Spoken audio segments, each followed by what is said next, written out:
സംസ്ഥാനത്ത് ആദ്യമായി തൃശൂർ കോർപ്പറേഷൻ നടപ്പാക്കുന്ന വാട്ടർ എഫിഷ്യന്റ് തൃശൂർ പദ്ധതി മുഖ്യമന്ത്രി പിണറായി വിജയൻ നാടിന് സമർപ്പിച്ചു. പദ്ധതി സഹകരണാത്മക ഫെഡറലിസത്തിന്റെ മികച്ച ദൃഷ്ടാന്തമെന്ന് മുഖ്യമന്ത്രി. കോർപ്പറേഷൻ അങ്കണത്തിൽ സംഘടിപ്പിച്ച ചടങ്ങിലാണ് മുഖ്യമന്ത്രി പിണറായി വിജയൻ വാട്ടർ എഫിഷ്യന്റ് തൃശൂർ നാടിന് സമർപ്പിച്ചത്. കഴിഞ്ഞ 4 വർഷങ്ങളായി ജലജീവൻ മിഷനിലൂടെ കേരളത്തിലെ 55% ഗ്രാമീണ മേഖലകളിൽ കുടിവെള്ളം എത്തിക്കാൻ കഴിഞ്ഞുവെന്ന് മുഖ്യമന്ത്രി പറഞ്ഞു.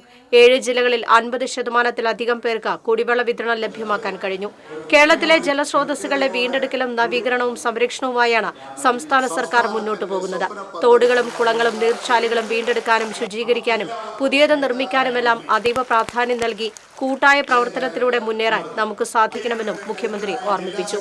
വാട്ടർ എഫിഷ്യന്റ് തൃശൂർ നടപ്പാക്കിയ തൃശൂർ കോർപ്പറേഷന് മുഖ്യമന്ത്രി അഭിനന്ദിച്ചു. Mayor M. K. വർഗീസ് അധ്യക്ഷത വഹിച്ചു. ഓൺലൈൻ ആൻഡ് സ്പോട്ട് ബില്ലിംഗ് സമർപ്പണം റവന്യൂ മന്ത്രി അഡ്വക്കേറ്റ് K. രാജൻ നിർവഹിച്ചു. P. Balachandran MLA, Amrut mission director Sooraj Shaji, deputy mayor ML Rosy, CPM ജില്ലാ secretary KV Abdul Khader, superintending engineer PR Sreelatha തുടങ്ങിയവർ പങ്കെടുത്തു. ചടങ്ങ് പ്രതിപക്ഷം ബഹിഷ്കരിച്ചു.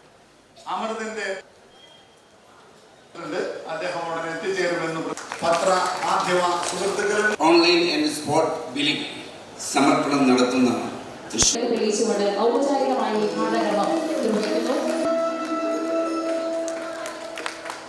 വിളക്ക് തെളിയിച്ചുകൊണ്ട് ചടങ്ങിന്റെ അനുസരിച്ചുകൊണ്ട് അതിനെ മുന്നോട്ട് നയിക്കുന്ന ബഹുമാനപ്പെട്ട മുഖ്യമന്ത്രിയുടെ മഹനീയമായ പദ്ധതി അലങ്കരിച്ചുകൊണ്ട് അദ്ദേഹം ഈ ചടങ്ങിന്റെ ഭാഗമാണ് എത്തിയിരിക്കുന്നത്. കുടിവെള്ള ലഭ്യത ഉറപ്പാക്കി ഈ സംവിധാനം സ്ഥാപിച്ചതുവഴി ഡാമിന്റെ ഉപരിതലത്തിൽ നിന്ന് തന്നെ ഇരുമ്പിന്റെയും ചെളിയുടെയും അംശം കുറവായ വെള്ളം എടുക്കാൻ സാധിക്കുന്നുണ്ട്. ഇത്തരം പദ്ധതികളുടെ തുടർച്ചയായി വേണം ഇവിടെ ഉദ്ഘാടനം ചെയ്യപ്പെടുന്ന വാട്ടർ എഫിഷ്യന്റ് തൃശൂർ പദ്ധതിയെ കാണാൻ. തൃശൂർ നഗരത്തിൽ മാത്രമല്ല കാര്യക്ഷമമാക്കുന്നതിനുള്ള നടപടിയാണ് നാം സ്വീകരിച്ചു വരുന്നത്. കഴിഞ്ഞ 4 വർഷം കൊണ്ട് ജലജീവൻ പദ്ധതിയിലൂടെ കേരളത്തിലെ 55% ഗ്രാമീണ വീടുകളിൽ കുടിവെള്ളം എത്തിച്ചിട്ടുണ്ട്. 7 ജില്ലകളിൽ 50%-ത്തിന് മുകളിൽ കണക്ഷൻ നൽകിക്കഴിഞ്ഞിട്ടുണ്ട്.